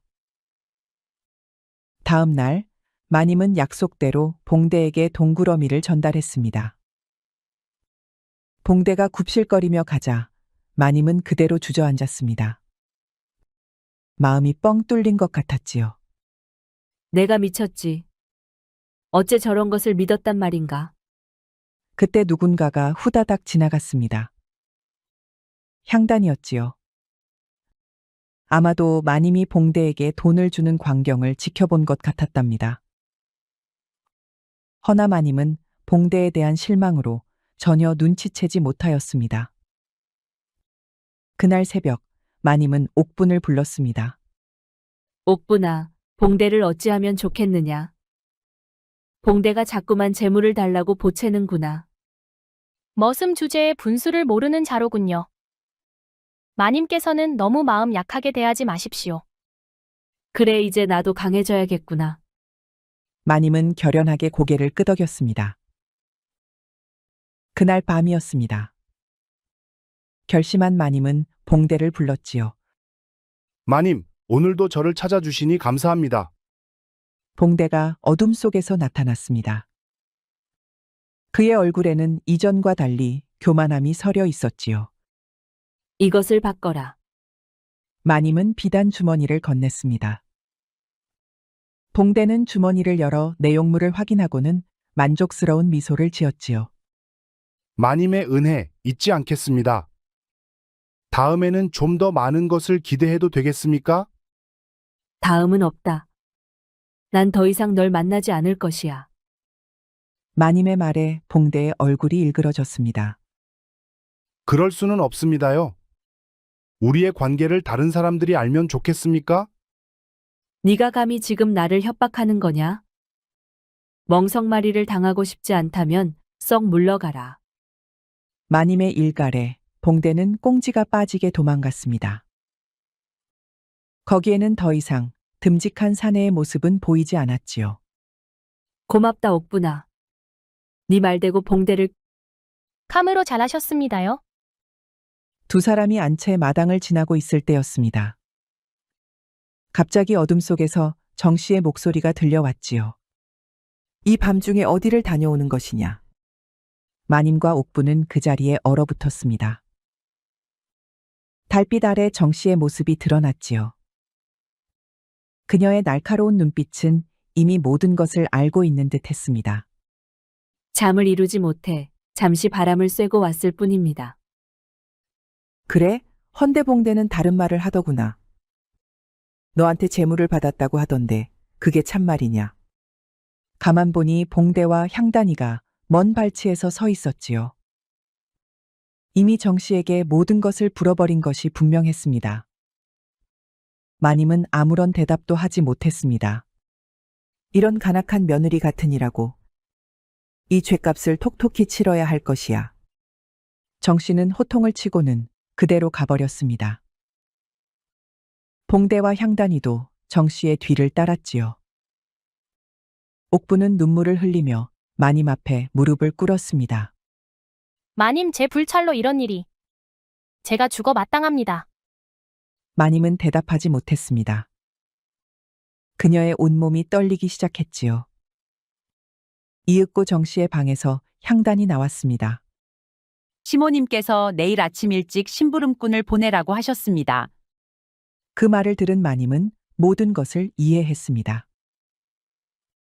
정 씨는 남편 윤승지에게 편지를 보내려는 것이었지요. 마님과 봉대의 관계가 모두 폭로될 것이 분명했습니다. 마님은 더 이상 버티지 못하고 바닥에 주저앉았지요. 마님은 침소에서 초조하게 오가며 생각에 잠겼습니다. 마침내 결심한 듯 마님은 옥분을 불렀습니다. 부르셨습니까, 마님? 옥분아, 나에게 큰 고민이 있다. 네가 나를 얼마나 믿느냐? 마님의 표정이 무거웠습니다. 옥분이는 대번의 상황을 눈치챘지요. 마님은 평생 저를 친자매처럼 여겨주셨지요. 그런 마님을 위해서라면 목숨이라도 내놓겠습니다. 허면 어찌해야. 마님의 눈에 눈물이 고였습니다. 그녀는 옥분의 손을 꼭 잡았지요. 마님, 진정하십시오. 아직 편지는 발송되지 않았습니다. 지금이라도 뒷수습을 하면 시간이 있습니다. 마님은 창고 뒤편에서 봉대를 비밀리에 만나고 있었습니다. 마님을 배신한 봉대는 껄렁껄렁하게 걸어왔습니다. 마님, 이제 와서 뭘 어쩌려고 그러십니까? 진작에 마님이 더 많은 재물을 주셨으면 일이 이렇게는 안 되었을 것입니다. 네가 아직 상황을 잘 모르는구나. 마님의 목소리는 이상할 정도로 차분했습니다. 그러나 그 눈빛에는 광기에 가까운 결연함이 어려 있었지요. 시어머니께 재물 몇 푼 더 받았다고 끝난 줄 아느냐? 이대로라면 너는 강상죄로 능지처참될 것이다. 마님의 말에 봉대는 찔끔하고 말았지요. 하기사 마님의 말에는 설득력이 있었습니다. 봉대는 공포에 질려 마님을 바라보았습니다. 그녀의 말투와 표정이 평소와 완전히 달랐지요. 지금이라도 달아나야 합니까? 소용없다. 관아에서 우릴 잡으려고 할 것이다. 그럼 어찌 해야 합니까? 봉대는 안절부절하지 못했지요. 우리에겐 단 하나의 길밖에 없다. 시어머니가 영원히 입을 다물어야만 해. 무슨 말씀이십니까? 시모가 없어져야 한다는 말이다. 봉대는 사시나무 떨듯이 떨었지요. 어느새 마님의 눈에는 광기가 이글거리고 있었습니다. 하지만 어떻게 해야 합니까? 내일 밤이 보름이야. 모두가 잠든 시간에 네가 정 씨의 방에 들어가거라. 가서 이 약을 먹이면 된다. 만약 들킨다면? 들키지 않아야 할 것이다. 봉대는 오랫동안 침묵했습니다. 마침내 그는 고개를 끄덕였지요. 네 마님, 살려면 뭔들 못하겠습니까? 그렇게 마님과 봉대는 보름날 정 씨를 해치기로 다짐하였지요. 마침내 보름날이었습니다. 그날 새벽 마님은 봉대와 만났지요. 봉대는 잔뜩 겁먹었는지 벌벌 떨고 있었습니다. 봉대야, 이것이 우리가 함께 살아남을 유일한 길이야. 내일이면 모든 것이 끝나고 우리는 새로운 시작을 할 수 있어. 네 마님. 이 일이 끝나면 약조한 대로 많은 재물을 주실 것이지요? 물론이지. 네가 원하는 모든 것을 줄 것이다. 마님은 봉대를 끌어안았습니다. 허나 마님의 미소는 얼음처럼 차가웠답니다. 해가 저물고 마님은 방에서 마지막 준비를 하고 있었습니다. 그때 옥분이 들어와 차를 가져왔습니다. 마님, 차 가져왔습니다. 시어머님께서도 잠자리에 드셨다고 합니다. 알겠다. 이제 저녁 식사 후 하녀들을 모두 내 방으로 불러라. 겨울 이불 손질을 핑계로 모두 늦게까지 함께 있자고 하거라. 네, 마님. 옥분이 나간 후 마님은 창밖을 바라보았습니다. 보름달이 떠오르기 시작했지요. 이 일이 끝나면 새롭게 시작할 수 있을 것이야. 마님은 스스로를 안심시키려는 듯 자꾸만 되뇌었답니다. 보름달이 하늘 높이 떠오른 그날 밤, 봉대는 어둠 속에서 조심스럽게 안채로 향하고 있었습니다. 그의 손에는 건네준 약이 들려 있었지요. 그것은 곧 정씨의 생명을 앗아갈 도구였습니다. 이것만 하면 모든 것이 끝난다. 봉대의 발걸음은 무거웠습니다. 한편으로는 마님이 약속한 부에 대한 욕망이 아른거렸습니다. 허나 다른 한편으로는 극악한 행위에 대한 두려움으로 떨리고 있었지요.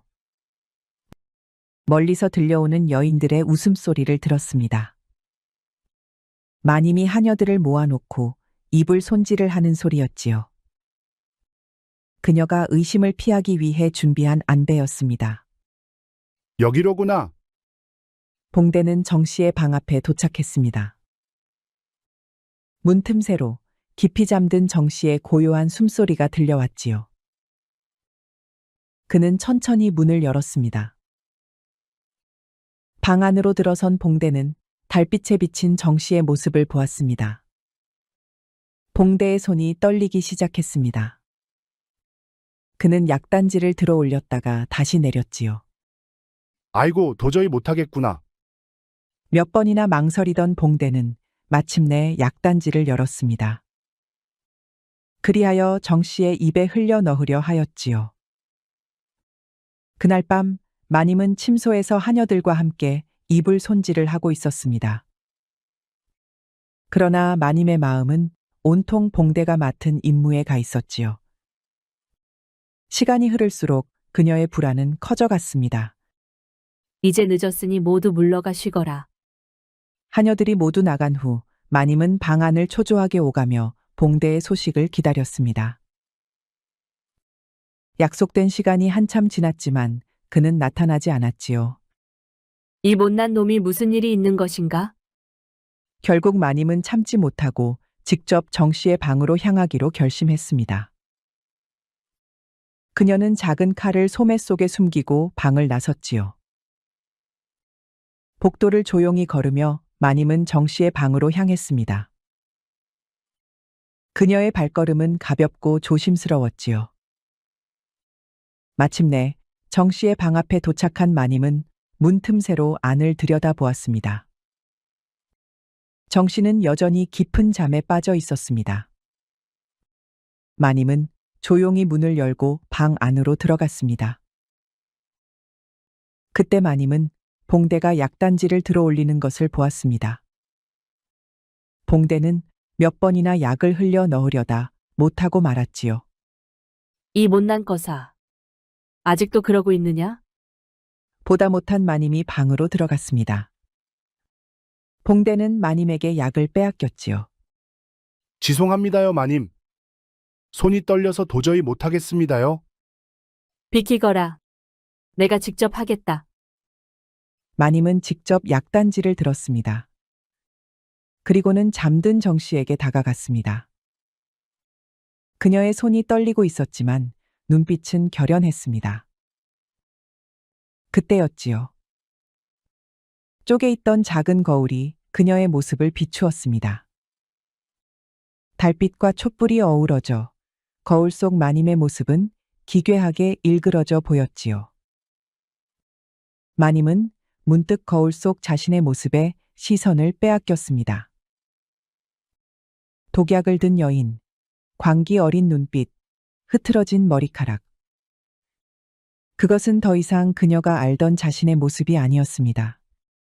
내가 무슨 짓을 하려는 거지? 그녀의 손이 떨리기 시작했습니다. 거울 속 자신의 모습이 낯설게 느껴졌지요. 그것은 마치 악몽 속에서 본 자신의 모습과 겹쳐 보였습니다. 그 순간 정 씨가 기침 소리와 함께 몸을 뒤척였습니다. 마님은 놀라 약단지를 떨어뜨렸지요. 단지가 깨지면서 작은 소리가 났습니다. 누구시오? 마님은 공포에 질려 급히 방을 빠져나왔습니다. 복도에서 그녀는 봉대와 마주쳤지요. 마님, 저는 할 수 없었습니다. 사람의 목숨을 빼앗는 일은 도저히 할 일이 못 되더이다. 마님은 봉대의 팔을 붙잡았습니다. 그녀의 눈에는 이제 분노 대신 혼란과 두려움이 가득했지요. 우리가 어쩌다 이렇게 됐지? 어쩌다 이 지경이 됐느냔 말이야. 그녀의 눈에서 눈물이 흘러내렸습니다. 마님은 자기가 얼마나 망가졌는지 깨달았지요. 마음속에서 무언가가 무너지는 듯 했습니다. 마님은 멍하니 바닥에 주저앉았습니다. 그녀는 이제 무엇을 해야 할지 알 수 없었지요. 차라리 잘 되었다. 이대로 붙잡혀서 죽는 것이 낫겠구나. 다음 아침, 관아에서 온 전령이 도착했습니다. 마당에 모인 하인들 사이로 마님이 나왔지요.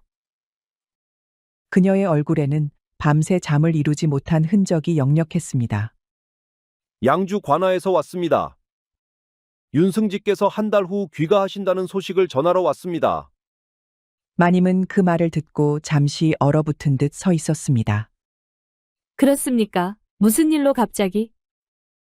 명나라 황제 폐하께서 특별히 명을 내리셨다고 합니다. 윤승지의 공을 치하하기 위해 일찍 귀국할 수 있다고 허락을 해주셨습니다. 하여 이미 귀국길에 오르셨다 합니다. 전령이 떠난 후 마님은 깊은 생각에 잠겼습니다. 그녀의 눈빛에는 이제 결심이 서려 있었지요. 아침 이슬이 맺힌 통로에서 마님은 봉대를 불러 마주하고 있었습니다. 그녀의 표정은 어제와는 완전히 달랐지요. 차분하고 결연한 모습이었습니다. 마님, 저를 버리는 겁니까? 아니다. 이것은 우리 모두를 위한 결정이다. 여기 여행 비용이니 먼 지방으로 떠나거라. 마님은 봉대에게 작은 주머니를 건넸습니다. 그 안에는 충분한 여비가 들어 있었지요. 하지만 마님, 우리는 서로에게 상처만 주었다. 이제는 각자의 길을 가야 할 때다. 봉대는 마님의 눈빛에서 확고한 결심을 읽었습니다. 그는 한동안 말없이 바라보다가 마침내 큰 절을 올렸지요. 행복하시길 바랍니다, 마님. 오후, 마님은 정 씨를 모시고 대청마루에서 차를 마시고 있었습니다. 숨을 들이마신 후 정 씨 앞에 공손히 고개를 숙였지요. 어머님, 그동안 저의 행실이 부끄러웠습니다. 어머님의 가르침을 제대로 받들지 못했습니다. 정 씨는 잠시 마님을 바라보았습니다. 그녀의 눈빛에는 예상치 못한 부드러움이 어려 있었지요. 젊은 시절에는 누구나 실수를 하는 법이다. 애어머님? 나도 한때는 젊었다. 외롭고 고독한 시간을 보낸 적이 있지. 정 씨의 말에는 무언가 숨겨진 이야기가 있는 듯 했습니다. 그녀도 과거에 비슷한 경험이 있었던 것일까요? 마님은 정 씨의 손을 조심스럽게 잡았습니다. 용서해 주십시오, 어머님. 네가 이제야 진짜 며느리다운 모습을 보이는구나. 정 씨는 마님의 손을 꼭 잡아주었습니다. 두 사람 사이에는 말로 표현되지 않은 애틋함이 흘렀지요. 아들에게 쓰던 편지는 찢어버렸다. 그저 며느리가 잘 지내고 있다고만 전했지. 마님의 눈에 눈물이 고였습니다. 그녀는 감사의 마음을 담아 정 씨에게 깊이 절을 올렸지요. 한 달 후, 윤승지가 돌아올 날이 다가오고 있었습니다. 마님은 안채 창가에서 정원을 바라보았지요. 그녀의 얼굴에는 이제 평온함이 깃들어 있었습니다. 마님, 서방님을 맞을 준비는 다 되었습니다. 정말 고맙구나. 이제 나가보거라. 마님은 창밖으로 시선을 돌렸습니다. 눈 녹은 정원에는 새싹이 돋기 시작했습니다. 겨울이 지나고 봄이 오고 있었지요. 새로운 시작이 오고 있구나. 나도 늦지 않게 준비해야겠지. 마님은 푸른 하늘을 바라보며 알듯 말듯한 미소를 지었답니다. 우리 영상을 시청하신 모든 분들께 행복이 가득하길 기원하겠습니다. 구독과 좋아요, 알림 설정 부탁드려요. 이후에도 재미난 이야기가 많이 준비되어 있으니 다른 영상도 꼭 보러 와주세요.